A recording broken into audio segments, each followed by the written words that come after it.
बिस्मिल्लाहिर्रहमानिर्रहीम अस्सलाम वालेकुम। तो आज हम अपने घर में बहुत ही मुनफरद सा आलू गोश्त का सालन बनाने वाले हैं। तो ये वाले आलू गोश्त की सालन की न्यू रेसिपी है। उम्मीद आपको ये वाली रेसिपी ज़रूर पसंद आएगी। तो सबसे पहले बड़े सा बर्तन में 1.5 कप जितना हमने घी डाल दिया है। आप ऑयल भी शामिल कर सकते हो। 2 इंच का टुकड़ा अदरक का स्लाइस करके इसी घी में डाल देंगे। चूल्हा नीचे मैंने जला दिया है और अब हम अदरक की भुनाई करेंगे। अदरक का थोड़ा सा कलर चेंज होने देंगे।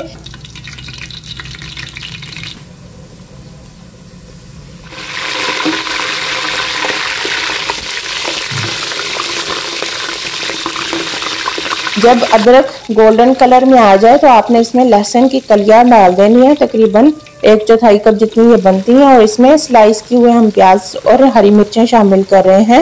ये 1.5 किलो जितने प्याज थे जिनको मैंने रफली स्लाइस कर लिया है और 3 से 4 सब्ज मिर्चें हैं।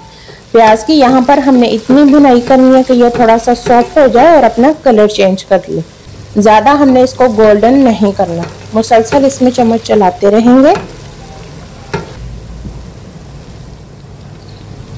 यहाँ पर अभी आप देख सकते हो प्याज ने अपना कलर चेंज कर लिया है और ये सॉफ्ट भी हो चुका है। अब ये सारा प्याज हम घी में से निकाल लेंगे और इसका हमने पेस्ट बनाना है। ब्लेंडिंग जार में इसको ट्रांसफ़र कर देंगे। और यहाँ पर मैं बादाम ले रही हूँ। 1 प्याली बादाम मैंने पहले भिगो दिए थे। ये 1/2 प्याली बादाम मैं इस पॉइंट पे घी में ऐड कर रही हूँ। ये छिले हुए हैं।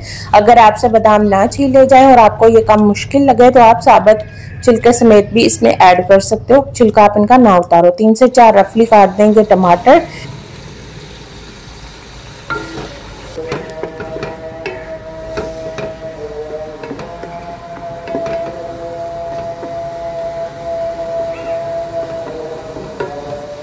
स्किन के समेत ही आप बादाम डाल सकते हो। ये कोई मसले वाली बात नहीं है। ये देखें 1 प्याली बादाम मैंने पानी में भिगो कर रखे हुए थे और आधी प्याली मैंने छील ली है और आधी प्याली साबुत स्किन के साथ ही मैंने रख ली है। यहाँ पर आप देख सकते हो। ठीक है। अगर आप में से किसी बहन भाई को ये काम मुश्किल लगे तो आप बादाम छिलके के समेत ही इस सालन में ऐड कर सकते हो। अब यहाँ पर बादाम की भुनाई हो चुकी है, टमाटर सॉफ्ट हो चुका है और बादाम कड़क हो चुका है। अब ये वाला काम जो है ये आपने लाजमी करना है। इससे क्या होगा, प्याज और जो ये वाले मसाले हैं ये अच्छी तरह से भुन जाएंगे तो हमें कौरमे के साथ इनको पकाने की जरूरत नहीं होगी। और ज़्यादा बर्तन भी आपको इसके लिए नहीं चाहिए। बस डायरेक्ट आपने बादाम भूनकर टमाटर वगैरह इसमें घी में सॉफ्ट करके आपने डायरेक्ट ब्लेंडिंग जार में डाल देने हैं ताकि इनका हम स्मूथ सा पेस्ट बना लें। और जो प्याज हमने पहले फ्राई करके रखे हैं उनका भी आपने पेस्ट बनाना है। ब्लेंडिंग जार में 1 से 1.5 कप पानी डाल लें और इन तमाम चीज़ों का आपने पेस्ट बना लेना है। ठीक है। टमाटर का आप छिलका भी उतार सकते हो। और ये देखें स्किन वाले जो बादाम है वो भी इसके साथ ही इस तरह से मैच हो चुके हैं जैसे इनकी स्किन रिमूव की हुई है। मसाला से इनका बन जाएगा। और अब हम इसी घी में खड़े मसाले डालेंगे। 2 चाय के चम्मच सफ़ेद जीरा, 1 चाय का चम्मच साबुत काली मिर्चें, 2 से 3 दालचीनी के टुकड़े और 1 तेजपात और 6 से 7 लौंग हैं।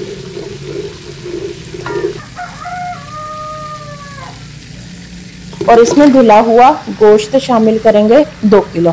ये वाली रेसिपी मैं ज़्यादा क्वांटिटी में बना रही हूँ। अगर आप 1 kg गोश्त के साथ ये वाली रेसिपी बनाना चाहते हो तो आप बना सकते हो। गोश्त को अच्छी तरह से धोने के बाद छन्नी में डाल के रखें ताकि इसका सारा एक्स्ट्रा पानी निकल जाए। और घी में डालने के बाद आपने अच्छी तरह से गोश्त की भुनाई करनी है।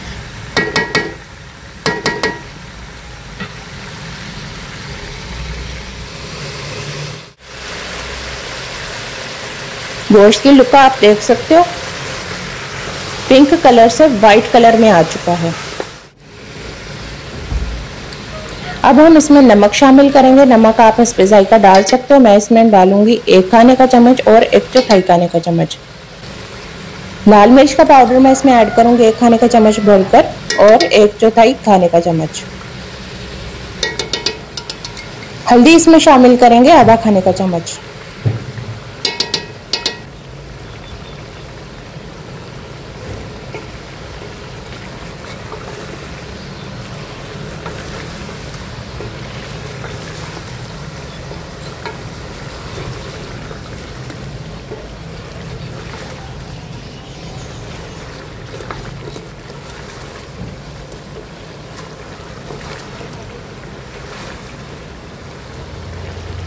यहाँ पर इसको मिक्स करने में थोड़ी प्रॉब्लम हो जाती है क्योंकि गोश्त काफ़ी ज़्यादा क्वांटिटी में।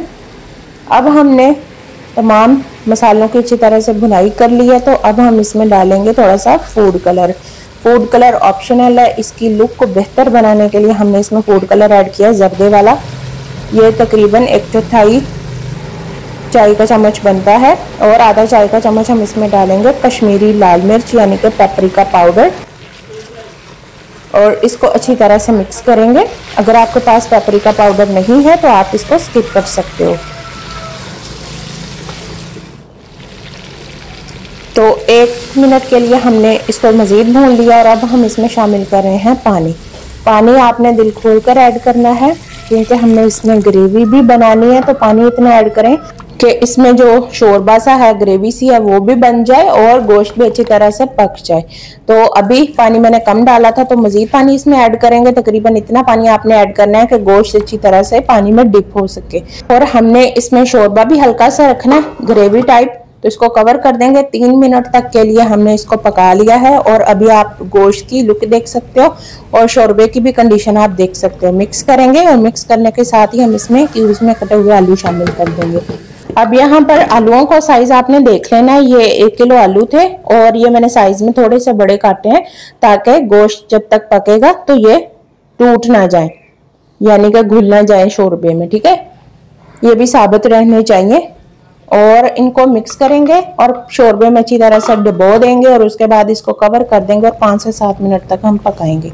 अब 5 से 7 मिनट के बाद आप सालन की कंडीशन देख सकते हो। एक दफ़ा अगेन मिक्स करेंगे ताकि तमाम मिर्च मसाले अच्छी तरह से शोरबे में मिक्सअप हो जाएं और आलू और गोश्त में अच्छी तरह से मसाले का फ्लेवर आए। इस पॉइंट पे बड़े ही एहतियात से आपने चम्मच चलाना है ताकि आलू और गोश्त के जो पीसेज हैं वो टूटे ना। तो मिक्स कर लिया है। शोरबे में अच्छी तरह से इन दोनों चीज़ों को डुबो देंगे और उसके बाद इसमें डालेंगे पेस्ट। जो बादाम, टमाटर और प्याज का हमने पेस्ट बनाकर रखा हुआ था पानी डालकर, वो इस पॉइंट पे डालेंगे। और इसीलिए मैंने आपसे कहा था जब ये चीज़ें पहले से पकी हुई भुनी हुई होंगी तो इस पॉइंट पे इनका कच्चेपन का फ्लेवर नहीं आएगा। इसीलिए मैंने आपसे कहा था कि स्टार्ट में आप इनकी घी के साथ अच्छी तरह से भुनाई कीजिए और इस पॉइंट पे आपने शोरबे में जब ऐड करना है तो आपको इसका कोई भी ऐसा कच्चेपन वाला फ्लेवर नहीं आएगा। और इसमें डालेंगे 1.5 कप जितना दूध।